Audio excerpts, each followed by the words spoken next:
எனக்கு தெரிந்த என்னுடைய அனுபவத்தில் 91ஆம் ஆண்டு இந்திய கஜானா, அதாவது இந்திய மத்திய அரசின் கஜானா திவாலாகும் சூழ்நிலையில் இருந்ததாகவும், அந்த சமயத்தில் நரசிம்ம ராவ் நாட்டை காப்பாற்றுவதற்காக ஒரு சிறந்த மனிதராக தன்னுடைய சகாவாக இருந்த மன்மோகன் சிங்கை தேர்ந்தெடுத்து நிதியமைச்சராக கொண்டு வந்தார்.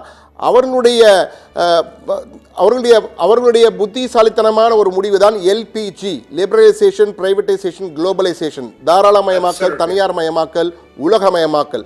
இந்த எல்பிஜி வந்த பிறகுதான் இந்திய பொருளாதாரம் ஒரு வளர்ச்சி பாதையை நோக்கி செல்ல ஆரம்பித்தது என்று ஒரு கருத்து பொதுவாக பேசப்படுகிறது. விமர்சனங்கள், எதிர்கருத்துக்கள் இருந்தாலும் இப்படி ஒரு கருத்து முன்வைக்கப்படுகிறது. எனவே திவால் நிலையிலிருந்து இந்திய அரசை, இந்தியாவை காப்பாற்றியது மன்மோகன் சிங்கும் அப்போது பிரதமராக இருந்த நரசிம்ம ராவ் தான் என்று சொல்வதை நீங்கள் ஏற்றுக்கொள்கிறீர்களா? Absolutely correct. நீங்க டாக்டர் பாயிண்டர்ல சொல்றீங்க, கொஞ்சம் எக்கோ கேட்கறது, அதை கொஞ்சம் சரி செய்ய சொல்லுங்க. அதாவது நீங்க சொன்னது போல ரொம்ப படு மோசமான பொருளாதார நிலைமையில தான் நாம் இருந்தோம். அது திவாலாகக்கூடிய நிலைமை என்பது நீங்க சொன்னதுல ஒரு எக்ஸாஜரேஷனும் கிடையாது. அந்த மாதிரி சமயத்துல என்ன செய்யலாம் அப்படின்னு பார்க்கும்பொழுது இந்த எல்பிஜி என்கின்ற அந்த பாலிசியை அவர் கொண்டு வந்தார் அப்படிங்கிறத நாம் பார்க்கின்றோம். அதனுடைய ஒரு வெளிப்பாடாகத்தான் நான் உங்களுக்கு இப்ப இந்த கம்பெனி லா போர்டு சமாச்சாரத்தை பத்தி பேசணும். எல்லா இடத்துலையும் முட்டுக்கட்ட, எல்லாத்துக்கும் லைசன்ஸ். உதாரணமாக சொல்லணும்னா, ஒரு சின்ன ஒரு ஆர்கனைசேஷன், அது ஒரு மேனுஃபேக்சரிங் கம்பெனி, அவங்களுக்கு உற்பத்தி அதிகரிக்க வேண்டும் அப்படின்னு ஆசை இருக்குன்னா எவ்வளவு தூரம் அவங்க செய்யலாம் அப்படின்னு பாத்தீங்கன்னா, அவங்களுக்கு கொடுத்த லைசன்ஸ்ல இருந்து 10% வேலையத்தான் போக முடியும். அதற்கு அப்புறம் ரொம்ப கஷ்டப்பட்டு சில பர்மிஷன்ஸ்லாம் வாங்கி 25% போகலாம். அதற்கு மேல போகணும்னா ஏராளமான முட்டுக்கட்டைகளை போட்டு அந்த அவங்களால எக்ஸ்பேண்ட் பண்ணவே முடியாது. அதற்காக எவ்வளவு நேரம் ஆகும், காலம் ஆகும் அப்படின்னா ரொம்ப ரொம்ப அதிகமாக ஆகிக்கொண்டு, எப்படி ஒருத்தனால ஒரு நல்ல வாய்ப்பெல்லாம் கிடைக்கும் பொழுது அது இப்ப பயன்படுத்த முடியாமல் அந்த மேனுஃபேக்சரிங்க முடக்கி போடுற மாதிரி இருந்தா என்ன செய்ய முடியும்? நீங்க சொன்னாப்புல எக்கானமி எக்ஸ்போர்ட் ரொம்ப குறைஞ்சு போச்சு, கையில ஃபாரின் எக்ஸ்சேஞ்ச் ரிசர்வ்ஸ் ரொம்ப மோசம். அந்த மாதிரி ஒரு நிலைமை இருக்கும்போது இதை யார் சரி செய்யறதுன்னு சொல்லிட்டு திரு நரசிம்ம ராவ் சரியான ஒரு நபரை தேர்ந்தெடுத்து ஃபைனான்ஸ் மினிஸ்டரா போட்டார்.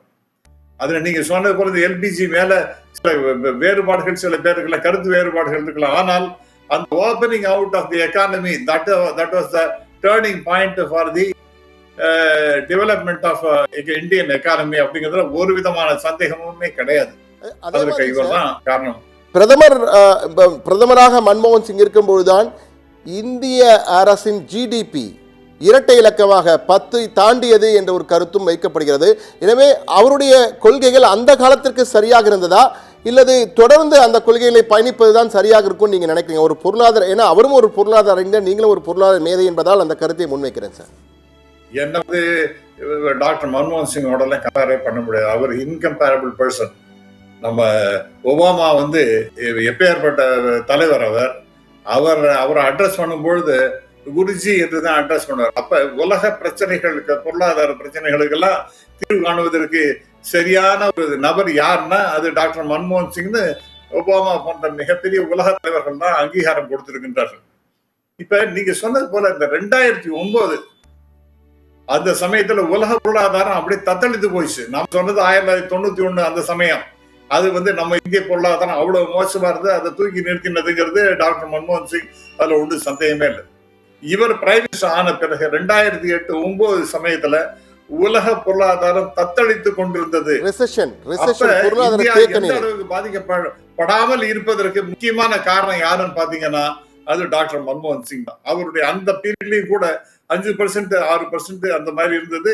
நீங்க சொன்னது 10% டபுள் டிஜிட் growth அப்படிங்கிற எக்கானமி, பொருளாதார வளர்ச்சி என்று பார்த்தோம்னா அது டாக்டர் மன்மோகன் சிங் பீரியட்ல தான்.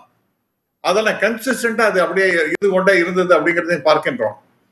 இப்ப அப்படி பார்க்கும்பொழுது, அதாவது அவருடைய பீரியட்ல தான் $2 trillion எக்கானமி என்பதை நம்ம இந்தியா எட்டியது சார். இன்னும் சொல்ல போனால் உலகத்துல 4வது மிகப்பெரிய பொருளாதார நாடாக 2012 இருந்தோம் இந்தியா அப்படின்னு சொன்னா, இப்ப நம்ம பேசுறோம் 5வது இடத்துல வந்திருக்கோம். அப்பொழுதே டாக்டர் மன்மோகன் சிங் பீரியட் 4வது இடத்துல இருந்தோம் நாம. ஆக இதெல்லாம் மிகப்பெரிய அச்சீவ்மெண்ட், அதெல்லாம் ஒன்றும் சந்தேகமே இல்லை. அப்புறம் கிராமப்புறத்துல வேலை கிடையாது. அதாவது 2009 அந்த சமயத்தெல்லாம் எப்படி செய்வோம், என்ன செய்வோம், அன்எம்ப்ளாய்மெண்ட் ரொம்ப பெரிய அளவிற்கு பிரச்சனை உருவாகி கொண்டிருக்கின்றது அப்படிங்கிறத அந்த விஷயத்தை அட்ரஸ் பண்ணி மன்ரேகா என்கின்ற திட்டத்தை கொண்டார் பாருங்க. அதுதான் ஒரு booster for the economic growth. இந்த 2009 அந்த மன்ரேகா என்கின்ற திட்டத்தை கொண்டு வந்து ஏழையான கிராமப்புற மக்களுக்கு பணத்தை கையில கொடுத்து அவங்கள வேலைக்கையும் கொடுத்தது அப்படிங்கிறது it was a booster to the economy. அதுல ஒண்ணு மாற்றுக்கிறதே இருக்க முடியாது. அதுதான் இன்னைக்கு பல்வேறு இன்னைக்கு தொடர்கின்றோம். இன்னைக்கும் கிராமப்புறத்துல வேலை வாய்ப்பு இருக்கின்றது, அவருடைய வாங்கும் சக்தி அதிகரித்திருக்கிறது அப்படின்னா அதற்கு அடிப்படையான காரணம் டாக்டர் மன்மோகன் சிங் அந்த மன்ரேகா என்கின்ற அற்புதமான திட்டம். அதுல மாற்றுக்கிறதே இருக்க முடியாது. ஆகவே பொருளாதார ரீதியாக நம்ம எவ்வளோ பிரச்சனை இருந்தாலும் 1991 ஒரு கிட்டத்தட்ட பேங்க்ரப்சி அப்படிங்கிற மாதிரி ஒரு திவாலாகக்கூடிய நிலைமையில இருந்து நம்மளை காப்பாத்தின அவருடைய பொருளாதார திட்டங்கள் 2009 குளோபல் எக்கானமி படுத்து போன நேரத்துல இந்தியாவை நோக்கி பணம் வர ஆரம்பிச்சது சார். இந்தியாவை நோக்கி மற்ற நாடுகளுக்கு போகாம அமெரிக்கால இருந்து இந்தியாவுக்கு பணம் வருகின்ற வகையிலே இவருடைய பொருளாதார திட்டங்கள்லாம் இருந்தது அப்படிங்கிறத நாம் பார்க்கின்றோம். அதனால்தான் இந்த டபுள் டிஜிட் எக்கானமி குரோத் எல்லாம் நாம பார்க்க முடிந்தது. சரி, இப்ப இதெல்லாம் ஒரு பக்கம் இருக்கட்டும். இன்னும் சில விஷயங்கள் சரி மைக்ரோ லெவல்ல நான் பார்ப்போம். நான் உங்களுக்கு கம்பெனி லா பத்தி சொன்னேன், லைசன்ஸை பத்தி சொன்னேன். இந்த மாதிரி பல்வேறு விஷயங்கள் இல்ல எக்ஸ்போர்ட் பண்ணா நிறைய ஹிண்ட்ரன்சஸ் இருந்தது. அதெல்லாம் சரி செஞ்சு ஓபன் அவுட் பண்ணி எக்ஸ்போர்ட் பண்ணுங்க.